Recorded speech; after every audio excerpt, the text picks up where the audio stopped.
Hello students, I am Om Prakash Kumar. Welcome to you in biology class. Today the topic is the structure of heart and their functions. So come on the board. This is the structure of the heart. Heart is a pumping organ. It is a triangular in shape. Heart is made up of a special type of muscles. That muscles is called cardiac muscles. The size of the heart is same as a clenched fist. एक बंद मुट्ठी के बराबर heart का structure होता है. Let us come on the board to understand the structure of the heart and their functions. Do not confuse about these structures. This is very simple structures, and after studying these structures, you also feel that this structure is really a simple structure. So, heart is made up of a cardiac muscles, a thin layer of epithelial tissue present around the heart.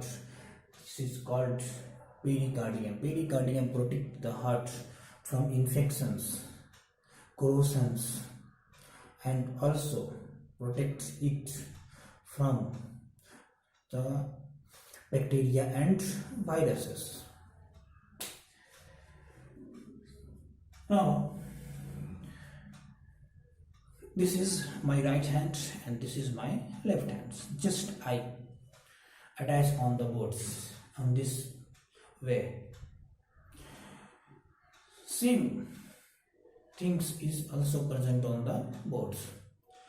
जैसे कि हम यहाँ पर इस board पे चिपके हुए हैं, उसी तरह से अपने हार्ट को निकाल करके चिपका दिए हैं. ये मेरा राइट पोर्शन है, यह मेरा लेफ्ट पोर्शन है. उसी तरह से यह हार्ट में हाफ पार्ट इधर राइट का है और इधर हाफ पार्ट लेफ्ट से. जब हार्ट को हम लोग डाइसेक्ट करके देखेंगे इस तरह से, तो हार्ट के अंदर internally there are 4 chambers present within the heart. The upper 2 chambers, this one and this one, these 2 chambers called atrium, and lower 2 chambers, this chambers and this chambers called ventricles. यह right portion है heart का, तो इसे हम लोग right atrium कर देते हैं. यह लेफ्ट पोर्शन है तो left atrium. This one is also a right portion, so we can say that right ventricles, and this one is the left portion of the heart, so called left ventricle. So there are 4 chambers present within the heart internally: right atrium, left atriums, right ventricles, left ventricles. So there are 4 chambers in the heart. Right atriums attached with a tubes. That tube is called vena cava or main vein. Same. Right ventricle also attached with another tube. That another tube is called pulmonary artery. Same. Left atrium is also attached to another tube. That tube is called pulmonary vein. Same. Left ventricle is also attached to another tube. That tube is called the main artery or aorta. So there are 4 chambers and 4 tubes present in the heart. इस right atrium और right ventricle के बीच में slightly left side में, right atrium और left atrium के बीच में slightly left atrium के sides में एक न्यूरल जंक्शंस होती है जिसको एसे नोड्स कहते हैं. एसे नोड्स डायरेक्टली कनेक्टेड रहता है हमारे ब्रेन से, और ब्रेन से जब इंफॉर्मेशन आती है तो एसे नोड उसको फॉलो करता है, और एसे नोड्स अपने नर्व्स का वो नेटवर्क पूरे एक बंडल जो है वह एट्रियम में डिस्ट्रीब्यूट किए हुए हैं एंड दूसरा बंडल जो है वह वेंट्रिकल में डिस्ट्रीब्यूट किए हुए हैं। और ब्रेन से इंफॉर्मेशन आती है, ऐसे नोट्स एक बार में एट्रियम को कंस्ट्रिक्ट करता है, फिर रिलैक्स करता है, फिर नेक्स्ट टाइम वेंट्रिकल को कंस्ट्रिक्ट करता है और रिलैक्स करता है। जब एट्रियम कंस्ट्रिक्ट होती है तो वेंट्रिकल रिलैक्स, जब वेंट्रिकल रिलैक्स होती है तो वेंट्रिकल कंस्ट्रिक्ट होती है तो एट्रियम रिलैक्स होता है। इस राइट एट्रियम और लेफ्ट एट्रियम के बीच में वाल्व्स प्रेजेंट होती है। वाल्व्स का काम होता है केवल एक ही डायरेक्शन में ब्लड को मूव कराना। उस वाल्व को कहते हैं इनलेट वाल्व। उसी तरह से लेफ्ट एट्रियम और लेफ्ट वेंट्रिकल के बीच में भी इनलेट वाल्व्स होती है, यहाँ पर प्रेजेंट है वाल्व। उसी तरह से वेंट्रिकल्स और लेफ्ट वेंट्रिकल्स और एओर्टा के बीच में भी वाल्व्स होती है।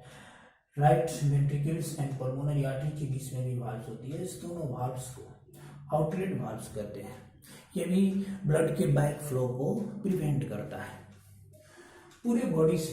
जैसे पूरे बॉडी में हम जानते हैं पूरे बॉडी में रेस्पिरेशन होती है, बॉडी सेल्स में वहाँ पे ऑक्सीजन कंज्यूम्स होता है, CO2 रिलीज होती है और वह CO2 ब्लड में आ जाती है और ब्लड उस CO2 को कैरी करके लाता है और वह हार्ट में छोड़ देता है। वह जो पूरे बॉडी से जो ब्लड आती है वह वेना कावा के through, vena cava brings deoxygenated blood from different parts of the body to the right atriums. यह डीऑक्सीजनेटेड ब्लड जब इसमें आ जाती है राइट एट्रियम में, इससे नोट से इंफॉर्मेशन आती है। एक बार में दोनों ऑरिकल्स एट्रियम जो है वो कंस्ट्रिक्ट करती है। एट्रियम को ऑरिकल्स भी कहते हैं, ऑरिकल यह कंस्ट्रिक्ट कर जाती है। जैसे ही कंस्ट्रिक्ट करती है डीऑक्सीजनेटेड ब्लड फ्लो कर जाता है वह राइट वेंट्रिकल में, राइट वेंट्रिकल्स में वो ब्लड आ जाती है। उसके बाद एट्रियम रिलैक्स होती है और वेंट्रिकल कोलैप्स हो जाती है। वेंट्रिकल जैसे ही कोलैप्स होती है यह ब्लड पहले ऊपर की तरफ जाने की कोशिश करता है बैक राइट एट्रियम में, but valve become closed and blood do not flow in the right atriums. इस टाइम में वो ब्लड राइट एट्रियम में नहीं जा पाता है, वाल्व बंद हो जाती है। उसके बाद यह ब्लड जो है वो राइट एट्रियम से आ जाती है पल्मोनरी आर्टरी में। पल्मोनरी आर्टरी से यह ब्लड जो डीऑक्सीजनेटेड ब्लड है ब्लड पहुंच जाती है लंग्स में, दोनों लंग्स में पहुंच जाती है, बोथ लंग्स में, इस लंग्स और इस लंग्स दोनों लंग्स में चली जाती है। लंग्स में जो हम लोग ब्रीथिंग के थ्रू जो सांस लिए हैं उसमें ऑक्सीजन्स हमारे लंग्स में प्रेजेंट रहता है एल्वियोली में, और ऑक्सीजन्स जो है वह ब्लड में, ब्लड के कैपिलरीज में चला जाता है और फिर CO2 वहाँ से लंग्स में आ जाती है। अब जो ब्लड है वह ऑक्सीजनेटेड ब्लड हो गया। अब वो ऑक्सीजनेटेड ब्लड यानी प्यूरिफाइड हो गया वो blood. Oxygenated blood again come in the heart through pulmonary vein and इस कंडीशंस में वह राइट एट्रियम की जगह पर लेफ्ट एट्रियम में वह आ जाती है, वो ब्लड आ जाती है लेफ्ट एट्रियम में पल्मोनरी वेन के थ्रू, दोनों लंग्स से वो ऑक्सीजनेटेड ब्लड होती है। फिर जब यह एट्रियम कंस्ट्रिक्ट करता है तो यह ब्लड ऑक्सीजनेटेड ब्लड ये फिर आ जाती है लेफ्ट वेंट्रिकल्स में। लेफ्ट वेंट्रिकल्स फिर कोलैप्स करता है, यह भाग बंद हो जाती है और यह ब्लड चला जाता है इसके थ्रू मेन आर्टरी में। मेन आर्टरी से यह ब्लड चली जाती है टुवर्ड्स द बॉडी पार्ट्स, ये बॉडी पार्ट्स में यह ब्लड मूव कर जाती है, ये ऑक्सीजनेटेड ब्लड। तो फर्स्ट राउंड में जब यह डीऑक्सीजनेटेड ब्लड और ऑक्सीजनेटेड ब्लड जब इस एट्रियम में पहुंचती है तो यह एट्रियम कोलैप्स करता है। फिर यह जब रिलैक्स हो जाता है तो वेंट्रिकल कोलैप्स करती है। जैसे ही वेंट्रिकल कोलैप्स करती है दोनों भाग बंद हो जाता है एक ही टाइम में, और उस समय जब भाग बंद होता है, क्लोज हो जाती है, तो उस समय एक साउंड सुनाई देती है, and that sound is called लब, LUB।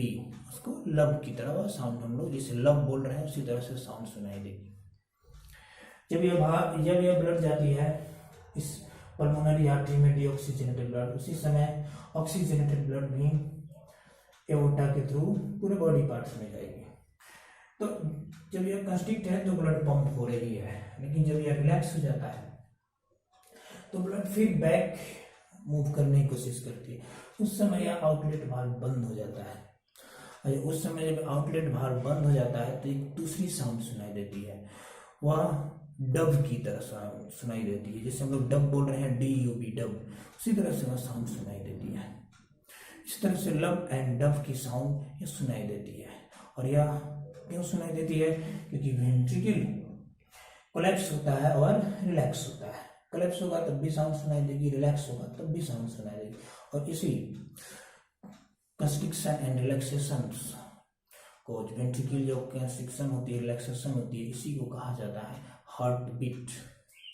ठीक है, पूरे बॉडी से डीऑक्सीजनेटेड ब्लड्स जो है वेना कावा के थ्रू राइट एट्रियम में पहुंच जाती है। राइट एट्रियम कोलैप्स करता है और राइट वेंट्रिकल से डीऑक्सीजनेटेड ब्लड्स पल्मोनरी आर्टरी के थ्रू ये चली जाती है लंग्स में ऑक्सीजनेटेड हो जाता है blood. Oxygenated blood pulmonary vein के थ्रू आ जाती है इस लेफ्ट एट्रियम से, फिर लेफ्ट वेंट्रिकल से मेन एओर्टा या आर्टरी से होते हुए यह पूरे बॉडी में चली जाती है। फिर पूरे बॉडी से ऑक्सीजनेटेड ब्लड पूरे बॉडी में चली जाएगी। फिर वहाँ पे रेस्पिरेशन होगा, ऑक्सीजन को जो है सेल को दे देगी और वहाँ से CO2 लेकर के फिर वो ब्लड आ जाएगी हमारे राइट एट्रियम। इस तरह से ब्लड का सर्कुलेशन होते रहता है। इस तरह के सर्कुलेशंस को कहा जाता है blood circulatory systems. I hope you understand this chapters, this topic. In the next class, we will study about the double circulations and the rate of heartbeat and how to measure the heartbeats and blood pressures. Okay, thank you.